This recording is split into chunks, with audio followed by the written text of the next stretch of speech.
0।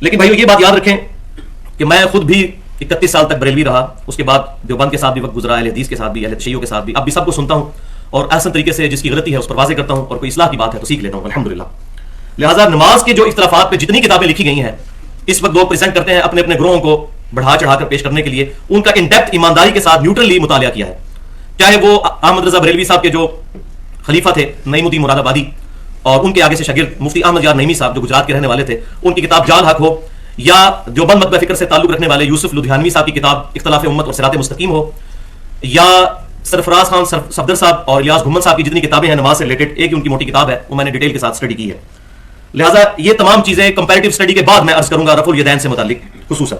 آج کا جو کریٹیکل لیکچر ہے اس میں جو بہت کریٹیکل احادیث ہوں گی ان کے میں انٹرنیشنل نمبر بھی بتا دوں گا، باقیوں کے صرف ریفرنس دوں گا، اور ریفرنس اگر کسی کو چاہیے ہو تو وہ بعد میں پوچھ بھی سکتا ہے ان ڈیٹیل ریفرنس، اور تمام احادیث کے نمبرز جو ہیں وہ بیروت اور علماء عرب کی انٹرنیشنل نمبرنگ کے مطابق ہوں گے، جس کے مطابق عربی سافٹ ویئرز بنتے ہیں، اور دارالسلام والے بھی عربی کتب جو ہیں وہ احادیث کی شائع کرتے ہیں، اور ان میں سے اکثر احادیث جو ہے ہمارا جو ریسرچ پیپر ہے sunnatpak.com پر رکھا ہوا ہے، ریسرچ پیپر نمبر 8 مکمل نماز محمدی صلی اللہ علیہ وسلم صحیح الاسناد احادیث کی روشنی میں اس میں موجود ہے۔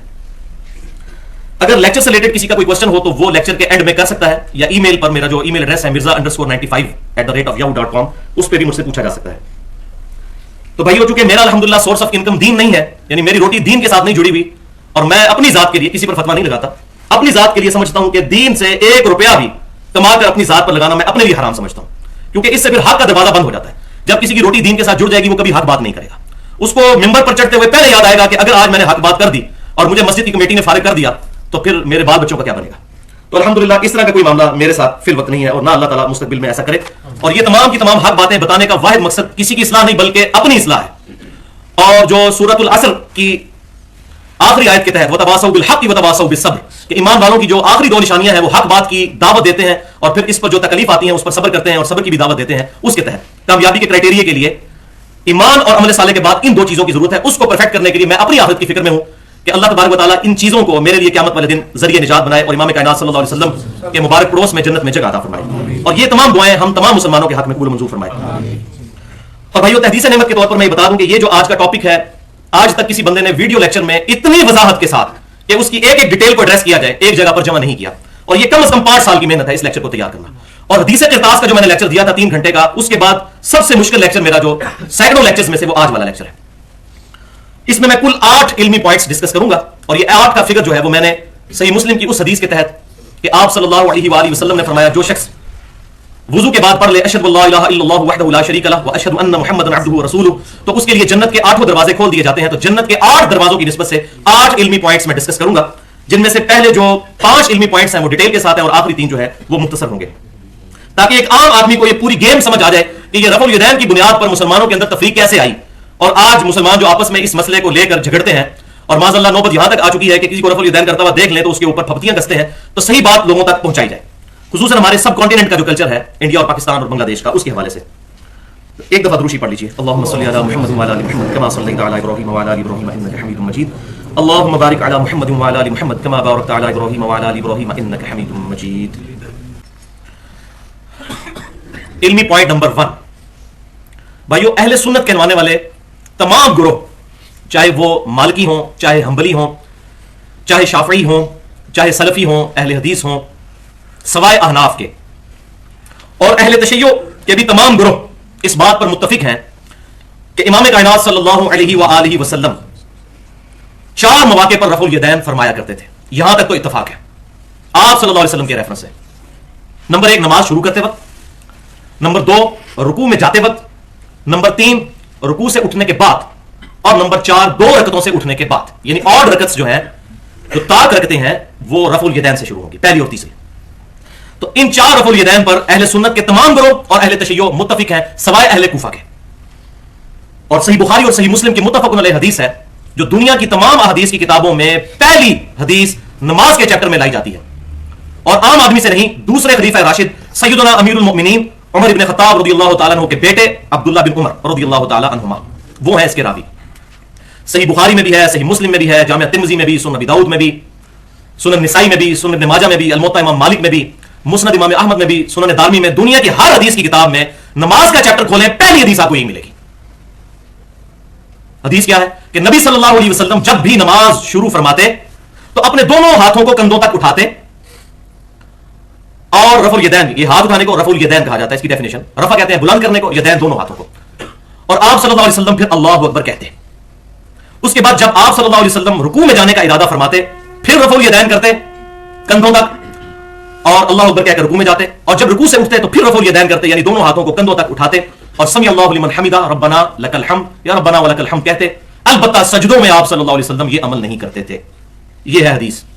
اچھا، اور اس میں شروع سے کلیئر کر دوں یہ بات، میں نے پچھلی دفعہ بھی ڈیٹیل کے ساتھ یہ بات بتائی تھی کہ یہ بعض احادیث میں آیا کندھوں تک، بعض احادیث میں آیا کانوں تک، تو بیسیکلی یہ ایک ہی چیز ہے. اگر ہم اس کونی کو پیوٹ مانتے ہوئے اس کو نارمل انداز میں یوں اٹھائیں تو ہمارے جو انگلیاں ہیں وہ خود بخود کانوں کی سیدھ میں اور ہتھیلیاں کندھے کی سیدھ میں آ جاتی ہیں. لہٰذا جنہوں نے آپ صلی اللہ علیہ وسلم کی ہتھیلیاں دیکھی انہوں نے کہا کہ کندھوں تک اٹھاتے تھے، اور جنہوں نے کان دیکھے ان کی سیدھ میں انگلیوں کو تو کہا کانوں تک. یہ کوئی دو الگ طریقے نہیں ہیں. اچھا، یہ حدیث جو بخاری اور مسلم میں ہے عبداللہ بن عمر سے، تو صحیح بخاری اور صحیح مسلم میں یہی حدیث سیدنا مالک ابن حویرث سے بھی ہے رضی اللہ تعالیٰ عنہ، جو غزوہ تبوک کے موقع پر 9 ہجری میں مسلمان ہوئے آپ صلی اللہ علیہ وسلم کی وفات سے جسٹ 1.5 سال پہلے. انہوں نے بھی یہی حدیث روایت کی ہے جو بخاری میں بھی ہے اور مسلم میں بھی، اور مسلم میں الفاظ ہے کہ کانوں تک ہاتھ اٹھاتے تھے، باقی الفاظ وہی ہے. اسی طریقے سے صحیح مسلم میں ایک اور صحابی جو فتح مکہ کے بعد مسلمان ہوئے اور اسپیشلی نبی صلی اللہ علیہ وسلم کی نماز کا طریقہ دیکھنے کے لیے آئے، سیدنا وائل بن حجر رضی اللہ تعالیٰ عنہ، ان کی صحیح مسلم میں حدیث ہے، یہی الفاظ ہے اور اس میں ہے کانوں تک ہاتھ اٹھاتے تھے نماز کے شروع میں، رکوع میں جاتے وقت اور رکوع سے اٹھتے وقت. اور ابو داؤد اور نسائی کے اندر آگے ڈیٹیل چلتی ہے کہ وہ کہتے ہیں میں سال کے بعد تقریباً واپس آیا دوبارہ اگلے موسم میں سردیوں میں، تو میں نے دیکھا کہ صحابہ کرام علیہم رضوان چادروں کے اندر سے بھی رفع الیدین کر رہے تھے. تو اب آپ اندازہ لگائیں کہ 9 ہجری میں بندہ مسلمان ہوا، 10 ہجری میں آیا اور 11 ہجری کے دوسرے یا تیسرے مہینے میں آپ صلی اللہ علیہ وسلم دنیا سے تشریف لے گئے. یعنی بالکل آخر کا زمانے میں جو لوگ حدیثیں روایت کر رہے ہیں یہ وہ صحابہ ہیں، اور بخاری اور مسلم میں، یعنی یہ کوئی ڈھونڈنی پڑیں گی. اور الحمدللہ بخاری اور مسلم کا ترجمہ تمام اہل سنت کے ماننے والے گروہ کر چکے ہیں، بریلوی ہوں، دیوبندی ہوں یا سلفی یعنی اہل حدیث ہوں. ان میں تو آ گیا پہلے 3 رفع الیدین کا ذکر، اور چوتھا رفع الیدین جو ہے اس کا ذکر جو ہے وہ صحیح بخاری میں 739 نمبر حدیث ہے، اور جامعہ ترمذی اور سنن ابی داؤد میں بھی موجود ہے سیدنا مولا علی رضی اللہ تعالیٰ عنہ سے، مولا کا مطلب دلی محبوب. اور ترمذی، ابو داؤد اور ابن ماجہ میں سیدنا ابو حمید سعدی رضی اللہ تعالیٰ عنہ سے کہ نبی صلی اللہ علیہ وسلم جب 2 رکعتیں پڑھ کر اٹھتے تھے تو پھر آپ صلی اللہ علیہ وسلم رفع الیدین فرمایا کرتے تھے دونوں ہاتھوں کے ذریعے. تو یہ تو ہو گئے 4 رفع الیدین. البتہ ایک 5واں رفع الیدین بھی ہے جس کا ذکر نبی صلی اللہ علیہ وسلم سے مرفوع جو اہل سنت کی کتابوں میں ملتا ہے وہ صحیح سند سے ثابت نہیں، اور وہ ہے سنن نسائی میں وہی مالک بن حویرث رضی اللہ تعالیٰ عنہ کی حدیث جو بخاری اور مسلم میں ہے. وہ جب سنن نسائی میں آتی ہے تو اس میں آگے الفاظ ہے کہ آپ صلی اللہ علیہ وسلم 2 سجدوں کے درمیان بھی رفع الیدین کرتے تھے، لیکن وہ حدیث اصول محدثین پر ضعیف ہے کیونکہ اس میں قتادہ جو ہے مدلس ہے اور ان سے روایت کر رہے ہیں، اور یہ پیٹ رول ہے محدثین کا کہ مدلس کی ان والی روایت جو ہے وہ ضعیف ہوتی ہے جب تک کہ سما کی تصریح موجود نہ ہو. وہ یہ بتا نہ دے کہ میں نے کس سے سنی. یہ تدریس کو میں آج انشاءاللہ آگے چل کے ایڈریس بھی کروں گا یہ کس بلا کا نام ہے. تو بہرحال سما کی تصریح موجود نہیں ہے. اور دوسرا حکم یہ ہوا کہ کاتب کی غلطی سے جو ہمارے پاس سنن نسائی موجود ہے اس میں ایک راوی ہے سعید، وہ شعبہ لکھے گئے، کیونکہ سعید اور شعبہ کو اگر لکھے نا عربی کے اندر تو اگر نقطے ہٹا دیے جائیں تو تقریباً ایک جیسا ہی نظر آتا ہے. چونکہ سنن نسائی اوریجنل کتاب جو ہے وہ سنن نسائی الکبریٰ ہے جو امام نسائی رحمۃ اللہ علیہ نے لکھی تھی، اس میں 11717 حدیث ہے، اور جو ہمارے پاس سنن نسائی ہے یہ ان کے شاگرد ابن سنی رحمۃ اللہ علیہ نے جمع کی تھی، اسی میں سے جو ہے آپ سمجھے ایکسٹریکٹ کر کے اس میں 5761 حدیث ہے. تو اوریجنل بک وہ ہے، اگر اس بک کو کھولیں تو اس میں انٹرنیشنل نمبرنگ کے مطابق 672 نمبر یہ حدیث ہے، اور ہماری والی جو سنن نسائی ہے اس میں 1086 ہے. اس کو اگر کھولیں تو اس میں آپ کو ملے گا کہ سعید نے روایت کی ہے قتادہ سے، اور قتادہ مدلس ہے، مدلس دونوں جگہ موجود ہے. اور یہی وہ سنن نسائی الکبریٰ ہے جس کا ایک چیپٹر خصائص علی بھی ہے، جس کی وجہ سے امام نسائی رحمۃ اللہ علیہ کو شہید کیا گیا. یہ بالکل صحیح سند سے ثابت ہے. تو اہل سنت کے ہاں کوئی ایسی حدیث صحیح سند سے ثابت نہیں، لہٰذا یہ وہ معاملہ ادھر ہی ٹھپا گیا جس کو اکثر لوگ کہتے ہیں جی وہ سجدوں میں بھی رفع الیدین تھا تو وہ آپ کیوں نہیں کرتے، وہ بھی منسوخ ہوا ہے تو باقی بھی ہو گئے. تو بھائیو سجدوں میں رفع الیدین نبی صلی اللہ علیہ وسلم سے صحیح سند سے ثابت ہی نہیں. اگر ثابت ہو تو ہم آج بھی کرنے کے لیے تیار ہیں، منسوخ کوئی نہیں ہوا. البتہ اب یہ آگے کڑوی بات، صحابہ کرام میں سے ایک صحابی ہے جن سے صحیح سند کے ساتھ سجدوں میں بھی رفع الیدین کرنا ثابت ہے، اور وہ عام صحابی نہیں، وہ ہے سیدنا انس ابن مالک رضی اللہ تعالیٰ عنہ. آپ صلی اللہ علیہ وسلم کو 10 سال تک وضو کروانے والے، اور آپ صلی اللہ علیہ وسلم کے ساتھ وہ بچپن میں ہی اٹیچ ہوئے، اور آپ صلی اللہ علیہ وسلم کی وفات کے بعد 82 سال تک زندہ رہے اور بصرہ میں 93 ہجری میں فوت ہوئے. اور ذخیرہ حدیث میں سب سے زیادہ احادیث روایت کرنے والے صحابہ میں ان کا نمبر 3 ہے، سیدنا ابو ہریرہ سیدنا ابن عمر کے بعد رضی اللہ تعالیٰ عنہ اجمعین. ان کے بارے میں امام بخاری رحمۃ اللہ علیہ جز رفع الیدین میں صحیح سند کے ساتھ 105 نمبر حدیث لے کر آئے ہیں کہ انس ابن مالک سجدوں میں بھی رفع الیدین کرتے تھے. بس ان کا عمل آیا، انہوں نے اس کو مرفوع نہیں کیا نبی صلی اللہ علیہ وسلم سے، چونکہ مرفوع نہیں کیا لہٰذا یہ ان کا اپنا عمل ہے. اور جب صحابی سے کوئی عمل صحیح سند کے ساتھ ثابت ہو جائے تو اس پر پھر بدعت کا فتویٰ نہیں لگ سکتا. ہم یہ ضرور کہیں گے کہ سجدوں میں نہ کرنا بہتر ہے، کیونکہ ان حدیث میں ہے کہ آپ صلی اللہ علیہ وسلم نہیں کرتے تھے اور انس ابن مالک کرتے تھے. اور یہ پھر محدثین نے اس کی ڈیٹیل بیان کی کہ وہ مستحب کے طور پر کرتے تھے کہ اس وقت بھی میں رفع الیدین کروں تعظیم کے طور پر، جیسا کہ ہر مین رکن کی تعظیم میں رفع الیدین آتا ہے. قیام سے پہلے رفع الیدین، رکوع میں جانے سے پہلے رفع الیدین اور رکوع کے فوراً بعد رفع الیدین یعنی سجدے میں جانے سے پہلے ہو رہا ہوتا ہے. تو تینوں بڑے ارکان جو ہیں ان سے پہلے تعظیم کے طور پر ہم ہینڈز اپ کرتے ہیں. لہٰذا ہمارے جو اہل تشیع بھائی ہیں ان کا سجدوں میں رفع الیدین کرنے والا مسئلہ جو ہے وہ بھی اہل سنت کی کتابوں سے ثابت ہو جاتا ہے اس حوالے سے کہ وہ جائز ہے, کیونکہ اہل تشیع جو ہیں وہ سجدوں میں بھی رفع الیدین کرتے ہیں. اور مزے کی بات یہ ہے کہ سوائے اہل کوفہ کو چھوڑ کر اہل سنت کہلوانے والے سارے گروہ, مالکی ہوں, شافعی ہوں, حنبلی ہوں, سلفی اہل حدیث ہوں, یہ سب اور اہل تشیع ان کی نماز کا ایک طریقہ ہے. اہل تشیع بھی سجدے میں جاتے وقت پہلے ہاتھ لگاتے ہیں بعد میں گھٹنے. اہل تشیع بھی جلسہ استراحت کر کے یعنی پہلی رکعت میں 2 سجدے کرنے کے بعد بیٹھ کر اٹھتے ہیں, جو صحیح بخاری میں طریقہ موجود ہے. اور ایک مسئلہ ہے ٹکی والا, وہ میں نے پچھلی دفعہ وہ بھی ایڈریس کر دیا تھا, وہ بھی اتنا بڑا ایشو نہیں جو بنایا گیا. لہٰذا سجدوں میں رفع الیدین بھی جائز ہے, البتہ افضل یہی ہے کہ رفع الیدین سجدوں میں نہ کیا جائے. اور اسی طریقے سے وہ بھی حیرتناک روایت جو ہے میں نے ایکسپلور کی المصنف ابن ابی شیبہ سے انٹرنیشنل نمبر کے مطابق 3950 کہ سیدنا ابن زبیر رضی اللہ تعالیٰ عنہ جو نواسے ہیں سیدنا ابو بکر رضی اللہ تعالیٰ عنہ کے, اور سیدہ اسماء بنت ابی بکر رضی اللہ تعالیٰ عنہ کے بیٹے ہیں, اور سیدنا زبیر کے بھی بیٹے ہیں. آپ رضی اللہ تعالیٰ عنہ ہاتھ کھول کر نماز پڑھا کرتے تھے, بالکل ہاتھ چھوڑ کر, جس طرح ہم رکوع کے بعد ہاتھ چھوڑتے ہیں. چونکہ یہ بھی صحابی سے عمل ثابت ہو گیا, لہٰذا اب ہاتھ چھوڑ کر نماز پڑھنا بھی بدعت نہیں رہے گا. البتہ اہل سنت کے ہاں ہاتھ باندھنا افضل ہے, اور ہاتھ چھوڑ کر بھی اگر کوئی نماز پڑھ لے تو چونکہ ابن زبیر پڑھتے تھے, صحابی سے جب عمل ثابت ہو جائے تو اس کا جواز کا فتویٰ ہوگا, اس پر بدعت کا فتویٰ نہیں لگے گا. تو الحمدللہ یہ معاملہ بھی میں نے پچھلی دفعہ کلیئر کیا تھا, ہاتھ چھوڑ کر نماز پڑھنے والا. باقی امام مالک پہ جو جھوٹ باندھا گیا ہاتھ چھوڑ کر نماز پڑھنے والا, وہ ثابت کوئی نہیں, کیونکہ الموطا امام مالک میں انہوں نے پورا چیپٹر باندھا ہے کہ دایاں ہاتھ بائیں زرہ پر رکھا جائے, دایاں ہاتھ بائیں زرہ پر, جو میں نے پچھلی دفعہ رکھ کر بتایا بھی تھا. اور یہ حدیث امام بخاری نے بھی الموطا امام مالک میں سے امام مالک سے 2 واسطوں سے لی ہے. تو امام مالک پر یہ جھوٹا بہتان ہے کہ وہ ہاتھ چھوڑ کر نماز پڑھتے تھے. البتہ کچھ روایتوں میں ملتا ہے کہ جب اس وقت غلط فتوے مولویوں نے دیے اور ان کے خلاف وہ کھڑے ہوئے کہ جبری طلاق واقع نہیں ہوتی, اس ٹانس میں جب وہ کھڑے ہوئے تو بنو عباس کے لوگوں نے ان کو اتنا مارا کہ ان کے شولڈر ٹوٹ گئے اور وہ اپنے ہاتھوں کو باندھ نہیں سکتے تھے, ایون اپنا آزار بند بھی نہیں باندھ سکتے تھے. تو اس کی وجہ سے کچھ لوگوں نے ان کو دیکھا کہ وہ ہاتھ چھوڑ کر نماز پڑھنے اور اس کو کاپی کیا. وہ علامت جو امت کے اندر شروع سے چلتی آ رہی ہے کہ ہم پرسنالٹیز کو دیکھ کے چلتے ہیں, اور آپ صلی اللہ علیہ وسلم کو بیک گراؤنڈ میں ڈالا ہوا ہے, اور ان پرسنالٹیز نے کبھی یہ بات نہیں کی کہ تم ہمیں فالو کرو. وہ کہتے ہیں ہماری بکس کو فالو کرو, وہ بھی نبی صلی اللہ علیہ وسلم کے ریفرنس سے. تو امام مالک رحمۃ اللہ علیہ بری ہے, الموطا امام مالک دنیا میں موجود ہے, کھول کر دیکھ رہے ادھر ہاتھ کھول کر نماز پڑھنے کا طریقہ کہاں لکھا ہوا ہے. اور الموطا امام مالک نے بھی نماز پر ایک ہی حدیث وہ لے کر آیا نماز کے طریقے پر, اور وہ وہی ہے جو عبداللہ بن عمر سے ہے کہ نماز کے شروع میں ہاتھ اٹھانا, رکوع میں جاتے وقت ہاتھ اٹھانا, اور رکوع سے اٹھ کر ہاتھ اٹھانا. اندازہ کریں آپ, تو کوئی دوسری رائے نہیں ہے سوائے اہل کوفہ اور احناف کو چھوڑ کر. تو بھائی یہ ایشو بھی یہیں پر کل ہو گیا جو کہا جاتا تھا جی سجدوں میں رفع الیدین کیوں نہیں کرتے, تو وہ مسئلہ میں نے الحمدللہ کلیئر کر دیا. تو بھائیو اتنی یہ تمہیدی گفتگو پوائنٹ نمبر 1 کے بعد بہت خطرناک معاملہ آ گیا کہ جب اہل سنت اور اہل تشیع کا اتفاق ہے, جبکہ دونوں کی حدیث کی کتابیں الگ ہیں اور پوری نماز کا طریقہ ایک ہے, تو اب بھائیو لمحہ فکریہ ہے, لمحہ فکریہ ہے, لمحہ فکریہ ہے احناف کے لیے, اور ہمارے انڈیا پاکستان میں بریلویوں اور دیوبندیوں کے لیے جو احناف کہلاتے ہیں. اہل کوفہ کے لیے بڑا لمحہ فکریہ ہے, یہ پوری امت کا اتفاق چلتا رہا ہے. اگر کوئی اختلاف پایا جاتا تو ہم بھی کہتے ہیں چلو یار کچھ لوگ یہ کہتے ہیں کچھ لوگ وہ. اچھا پوری دنیا میں یہ معاملات پھیلے کس طرح؟ وہ بنو عباس کے دور حکومت میں قاضی ابو یوسف نے چیف جسٹس کا عہدہ قبول کر لیا, جس کے قبول نہ کرنے کی وجہ سے امام حنیفہ رحمۃ اللہ علیہ کو زہر دیا گیا, لیکن شاگرد نے وہی کام کر لیا. پھر اس نے سرکاری طور پر اس چیز کی امپلیمنٹیشن کروائی, اور رئیس کسب جو سلطنت عثمانیہ نے زبردستی تلوار کے ذریعے پھیلائی, اور یہ سارے کے سارے معاملات پھر عجم میں ہوئے. عرب کے لوگ ابھی تک اس معاملے میں کافی حد تک محفوظ ہیں, جتنے عربی ممالک ہیں, کیونکہ وہ حدیث کی کتابیں پڑھتے ہیں. تو محدثین بیچارے اپنی کتابوں میں لکھتے رہے کہ کبھی تو وقت آئے گا کہ یہ سارے معاملات سیدھے ہوں گے. اور الحمدللہ دیکھ لیں جتنے غیر مسلم اسلام قبول کر رہے ہیں سب کے سب اسی طریقے پر نماز پڑھتے ہیں جو بخاری اور مسلم میں ہے, یعنی نماز کے شروع میں رفع الیدین, رکوع میں جاتے وقت اور رکوع سے اٹھتے وقت. الحمدللہ ان کو نہیں کوئی روک سکتا, کیونکہ وہ کہتے ہیں کہ books are always authority. But کے اسپیلنگ BUT بٹ ہے یا BAT بٹ ہے, یہ ڈکشنری بتائے گی. ایک PAT انگلش کے نہیں BAT بٹ ہوتا ہے, تو وہ پنجابی والا بٹ ہو سکتا ہے, انگلش والا بٹ BUT بٹ ہوگا, وہ ڈکشنری فیصلہ کرے گی. تو یہ جو کہا جاتا ہے بڑے بڑے علماء پاگل ہیں, تو علماء بھی کتابوں پر پرکھے جائیں گے, کتاب اتھارٹی ہوگی. اس لیے اللہ تعالیٰ نے کتابوں کے ذریعے انبیاء کرام علیہ السلام کو مبعوث فرمایا, اور انبیاء بھی جاتے وقت کتابیں امت کو دے کر گئے, شخصیات کے حوالے نہیں کر کے گئے. الحمدللہ. علمی پوائنٹ نمبر 2 کہ پھر احناف جو ہے اہل کوفہ, ان کے پاس آخر کون سی ایسی دلیل ہے جس کی بنیاد پر یہ رفع الیدین نہ کرنے پر اصرار کرتے ہیں؟ تو بھائیو ان کے پاس جتنے بھی دلائل ہیں اصول محدثین پر وہ پکے ضعیف ہیں, اور یہی ضعیف احادیث ہیں جن کی وجہ سے امت کے اندر بگاڑ پیدا ہوا. اور ان کو ضعیف اصول محدثین پر کہا جائے گا, کسی بریلوی دیوبندی اہل حدیث کے عالم کے کہنے پر نہیں. وہ علماء جو کتابوں میں نقل کیا جنہوں نے ان احادیث کو انہوں نے خود ڈکلیئر کیا, تاکہ امت کو پتہ چل جائے کہ یہ احادیث ہیں کہ جن کی وجہ سے امت میں بعد میں فتنہ کھڑا ہو سکتا ہے, تو انہوں نے نقل کر کے خود ہی ان کا رد فرما دیا. یہ گھڑی گئی ہیں. یہ اب علاقہ سے ٹاپک ہے, اس کے بعد ٹائم ملا تو میں انشاءاللہ آپ کو ڈیٹیل سے بھی بتاؤں گا. البتہ میں ایک لیکچر ضرور ریکارڈ کروا چکا ہوں, میں یہاں پر بتا دوں کہ مسئلہ نمبر 36 کے نام سے اہل سنت پاک.com پر اہم ترین لیکچر ہے ضعیف الاسناد اور من گھڑت احادیث کے فتنے کا تحقیقی جائزہ. 1 گھنٹہ اور 25 منٹ کی میری گفتگو ہے.